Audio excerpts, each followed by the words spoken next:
Elizabeth. Se calhar vou-me pôr em pé, porque como eu sou pequenina, aí atrás podem não me ver muito bem.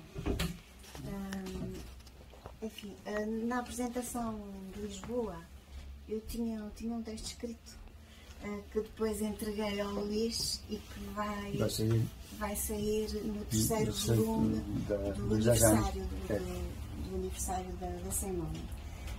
E resolvi não trazer nada escrito para esta apresentação.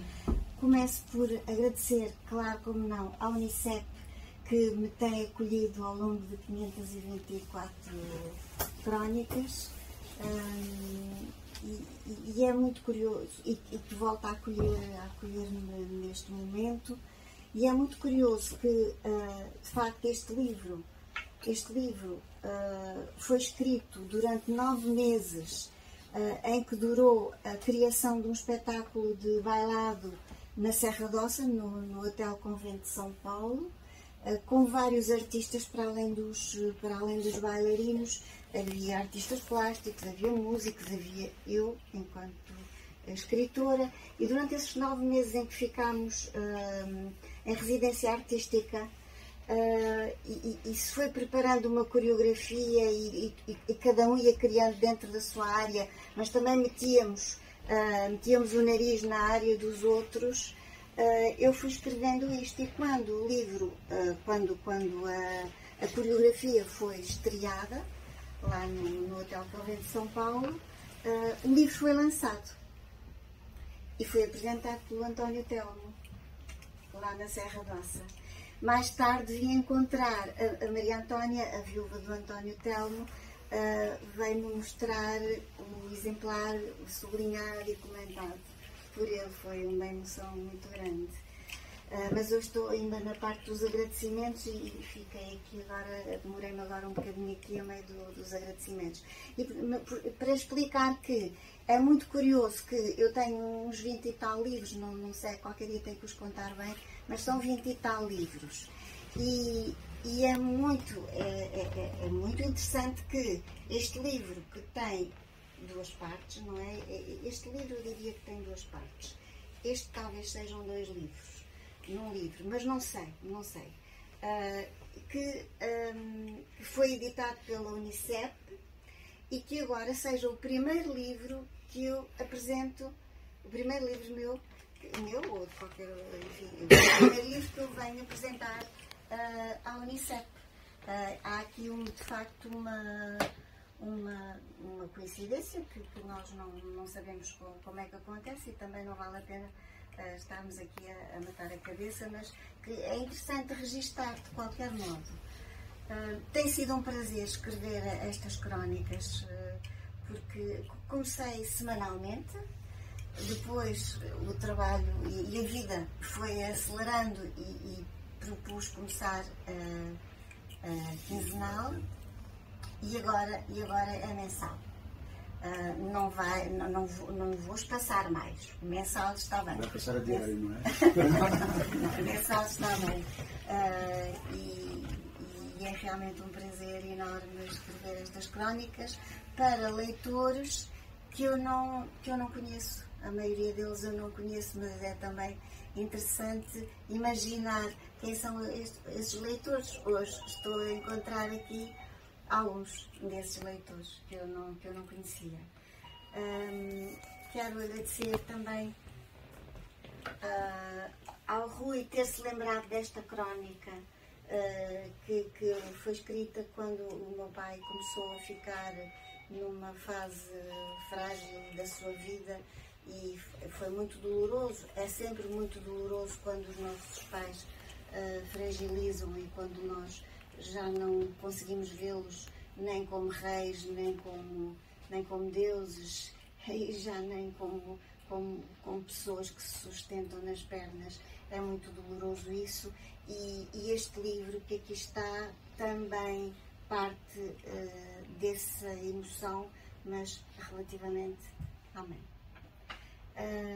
Quero agradecer ao Francisco Soares por ter aceitado vir falar deste livro. Eu sei que, independentemente da qualidade, não é isso que está em causa, sei que não é um livro de que seja fácil falar-se, é um livro que desafia e, portanto, não poderia ser uma pessoa qualquer. Eu aqui no Porto não conheço muito bem e não me lembrava, porque a última vez que eu estive com o Francisco foi em Évora. Foi lá no encontro de poetas em que eu estive a ouvi-lo dizer ao Francisco e a outros amigos de lá. E foi muito bom e muito bonito. Lá um grupo extraordinário de pessoas em Évora que gostam muito de poesia e de literatura e que fazem sessões interessantíssimas. E eu não me lembrava, sabia que o Francisco estava cá no Porto, mas não me lembrava. O Luís que me lembrou e depois eu pedi para ele fazer o contacto, visto que estava aqui perto, e também não tinha a certeza se o Francisco estava com disponibilidade para se entregar a esta aventura. E ele muito bondosamente disse que sim, e eu fiquei muito feliz e eu estou ainda mais feliz com a sua leitura tão verdadeira, tão sincera e que me fez muito eco em mim, também enquanto leitora deste livro, não é? Porque eu também sou leitora. Queria também agradecer ao Luís Pires dos Reis e à sua editora Edições Sem Nome, que faz uma coisa única, que é pegar num texto, numas folhas, num documento Word e acrescentar-lhe sentido. Ele, através do grafismo eivado de muita alma e de muito espírito e de uma acuidade e de uma forma de olhar que não é comum, que não é aquela que nós temos no dia-a-dia, infelizmente, ele consegue fazer crescer um livro. As obras ajudam muito, não é? Como? As obras ajudam muito nisso. Pois, não sei. Poderíamos fazer um desafio aí a um escritor muito mau, entregasse uma obra a ver o que é que eu podia fazer com isso. Era capaz de ser um livro. Eu arranjo, é fácil, há imensos. Não é difícil. Não, mas isso tem acontecido com todas e já são 8, de facto. Eu tive a contar, já tinha perdido o Já são 8, de facto. E tem sido uma alegria muito grande sentir que o meu texto é olhado de uma forma inteligente. Inteligente aqui com muitas aspas, não apenas no sentido intelectual, mas no sentido total. O Luís entrega-se totalmente àquele livro que está a editar, que está a trabalhar. Também já não é comum. Para já é um editor que lê, que é algo de precioso. É um editor que lê. E depois é um editor que se entusiasma. E isso é um privilégio muito grande. Muito obrigada também a ti. Muito obrigada também a todos os que estão aqui, porque poderiam ser muito mais. O Rui disse que de facto houve uma quantidade de gente que foi para outras, mas as coisas são assim mesmo. Mas a mim não me interessa muito a questão da quantidade. Se estivesse aqui uma pessoa, faríamos a sessão para essa pessoa. E essa pessoa teria o valor de 200 ou de 300. E, portanto, o meu agradecimento a todos aqueles que aqui estão. É um prazer muito grande estar aqui na Unicef pela primeira vez a apresentar um livro e, portanto, acompanham-me nesta estreia. São também estreantes em relação a este ato, como eu.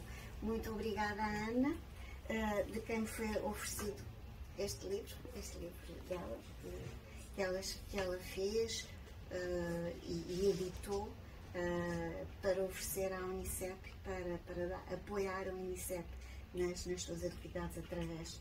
Eu vou ler com muito interesse. Muito obrigada. Cartas de Tom Waits. E que dizer sobre este livro? Talvez possa dizer algumas coisas de bastidores que só eu é que sei. O Pedro sabe que acompanhou, o Luís também sabe. E portanto, talvez possa ter algum interesse. O Francisco anotou com alguma... Foi interessante ter reparado nisso, que tem o mesmo número de páginas, sensivelmente o mesmo número de páginas. No documento A4 são 47.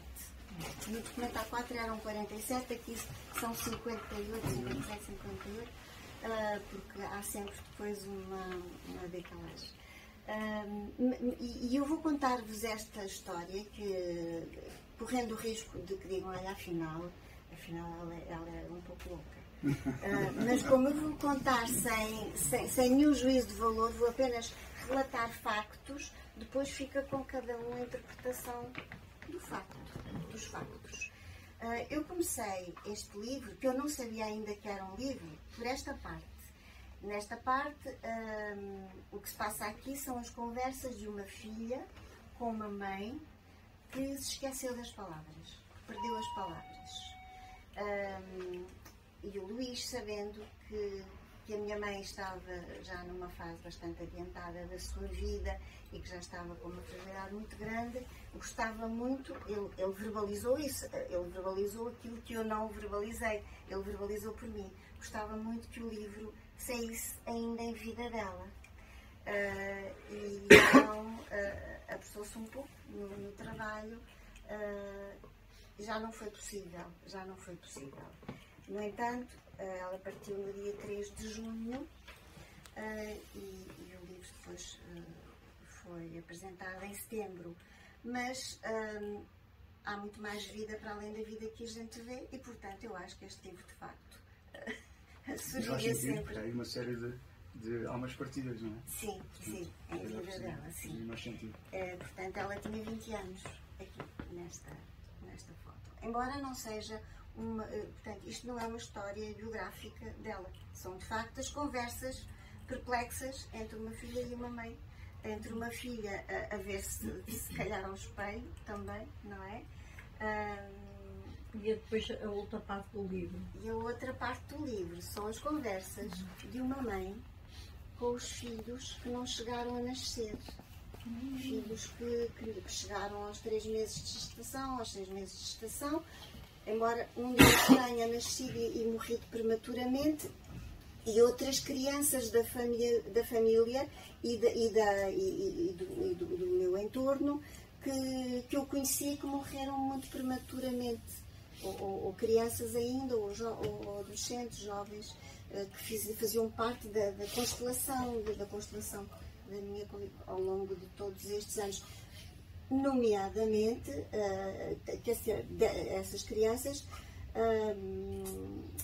incluem 2 filhas da minha avó, portanto, 2 tias minhas que eu não cheguei a conhecer. A seguir ao meu pai, a minha avó teve uma menina a que chamou Violante, que morreu ali nos primeiros tempos, e a seguir outra menina a que chamou Violante, que morreu ali nos primeiros tempos, e depois a seguir outra menina que já chamou Francisca e que sobreviveu. Violento é um nome muito bonito, mas é um nome violento, não é? Pelo menos nestes casos foi. Portanto, isto é só para contextualizar. A ideia aqui não é contar nem a história minha, nem a história da minha mãe, nem a história dos meninos que morreram à minha volta. Não é isso. É de alguma forma criar uma tese que cada um depois poderá encontrar aqui ou não, criar uma tese, e por isso eu tenho dito, isto não é um romance, isto não é poema, eu não sei muito bem o que isto é,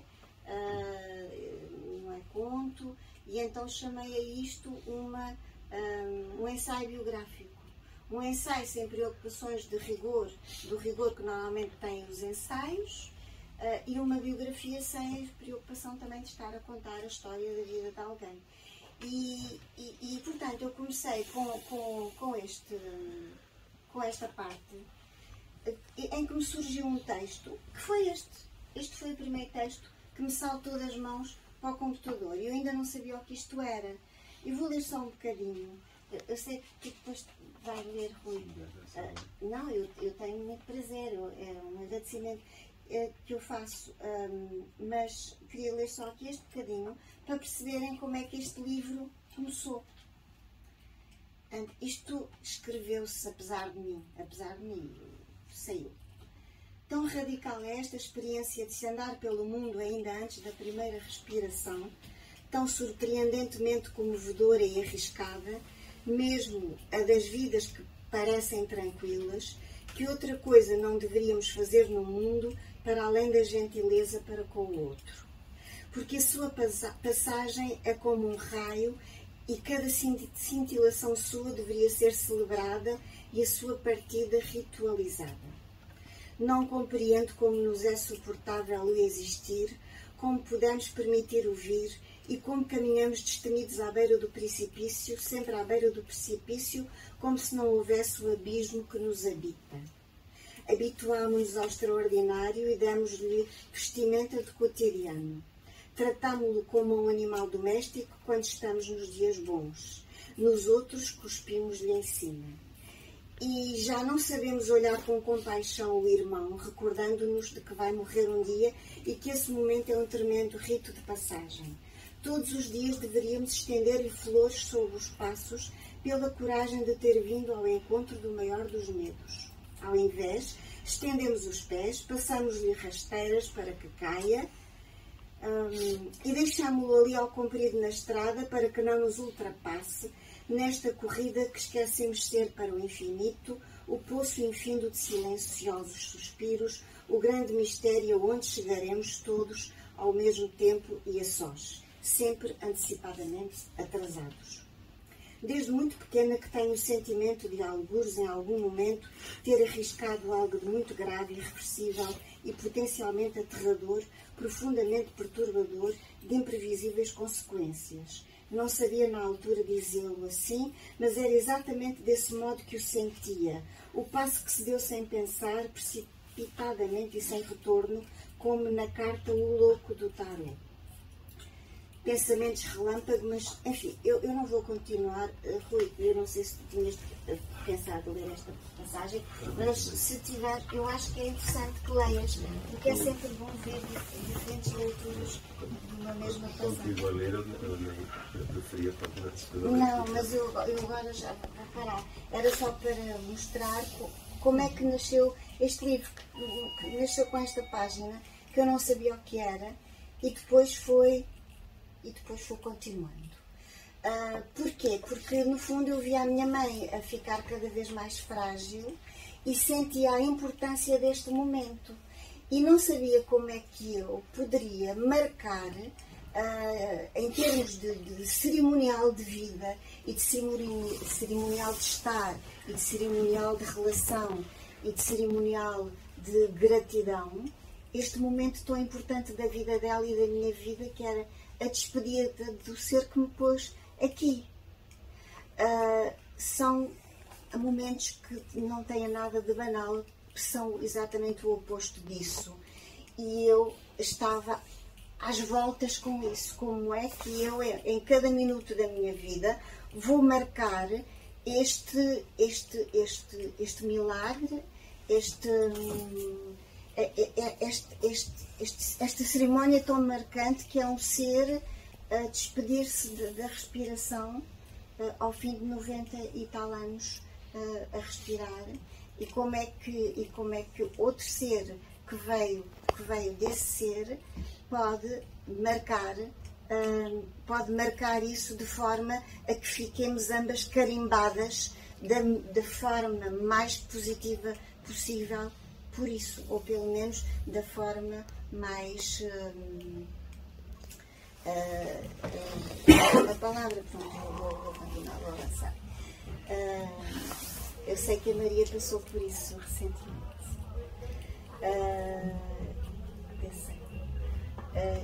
E pronto, e depois, já não sei como, comecei a escrever também a história das crianças que não chegaram a nascer, mas percebi que eram partes diferentes, embora houvesse aqui uma personagem comum, que era a narradora, não é? A narradora, de um lado era filha, do outro lado era mãe.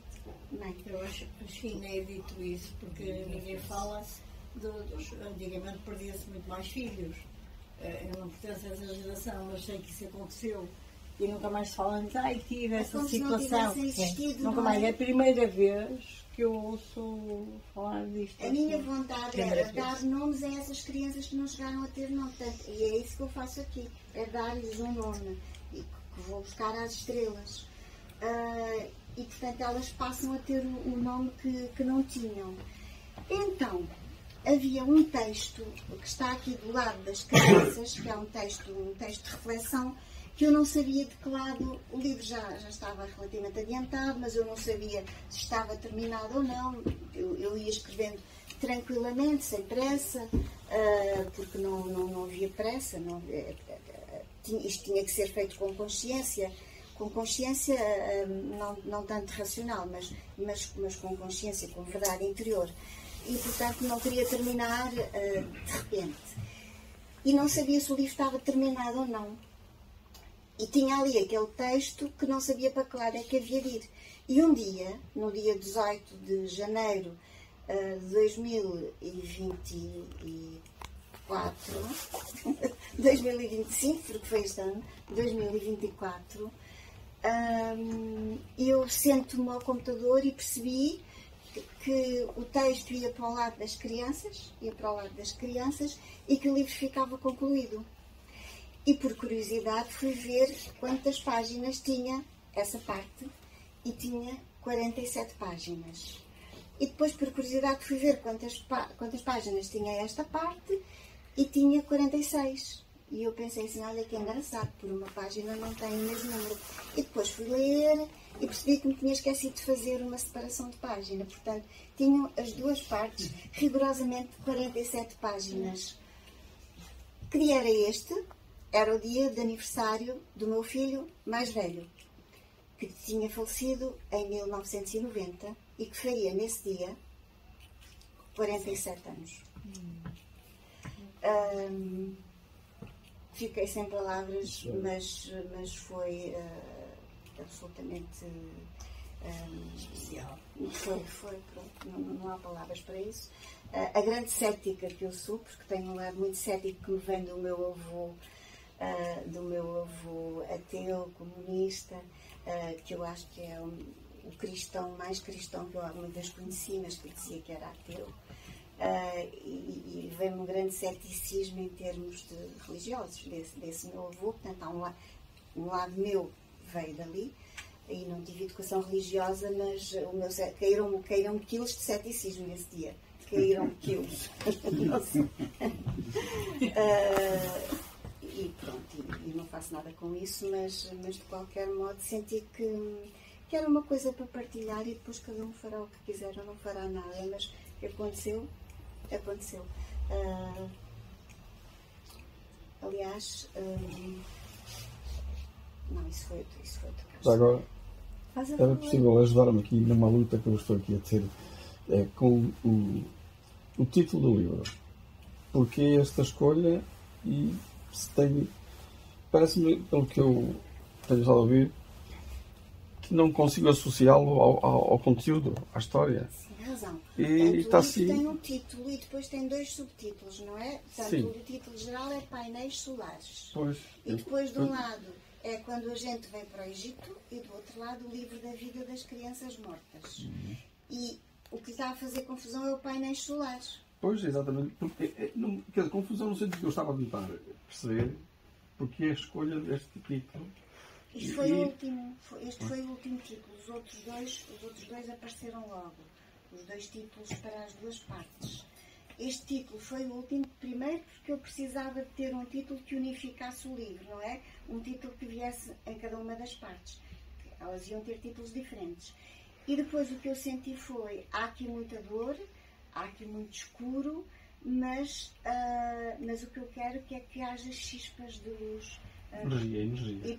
Sim, e portanto daí muito, digamos, muito em diagonal, muito, de uma forma um bocado até superficial, mas a ideia é essa, que este livro não seja um livro de dor, mas um livro que a partir da dor possa fazer a alquimia da luz. E os painéis solares são bastante autónomos, não é só dependem do sol, que é o pai. Captam a energia O pai da luz, não é? e distribuem-na de outra forma. Sim. Foi por aí. Sim, isto porquê? Porque quando se painéis solares associamos logo digamos, às energias alternativas. Eu só espero que não vão pôr o livro nas energias alternativas, não é? Energias alternativas. Mas, digamos que é de facto, desperta logo uma curiosidade enorme e portanto é preciso ver, parece-me que para discutir a questão das energias alternativas seria talvez pouco. Discutir a questão das energias alternativas, esta é uma delas. Escrever, criar, é uma energia alternativa, de facto. Talvez das mais poderosas que há. A criação a qualquer nível, não é? E a comunicação também. Estou esclarecido. Obrigado. O António e eu estivemos ali a conversar, eu o conheci hoje. Temos uma coisa em comum, é que ele quando chegou à escola já sabia ler, não é? Sabia ler, não é? Sabia ler fluentemente. Faltava escrever. Sim, mas não sabia escrever, é verdade. Eu sabia ler e escrever e ambos tivemos experiência traumática com a escola. Testámos a escola desde o primeiro dia e ele depois ficou muito empenhado em que não acontecesse o mesmo com os filhos. E eu em que não acontecesse o mesmo com os meus alunos. De facto, foi o que eu tentei fazer ao longo da minha carreira de professora, foi que eles gostassem da escola. Pois, e tu foste professora de uma escola de arte, não é? Fui Também professora temos de uma sentido escola de arte. aqui para o que estamos a falar. Sim, pelos últimos anos, a escola Aqui na rua. Pronto, eu não quero dizer muito mais que isto, era só mesmo... aqui do lado dos bastidores, não é? Por trás do livro, duas ou três histórias para além da história. E pronto. E muito obrigada a todos.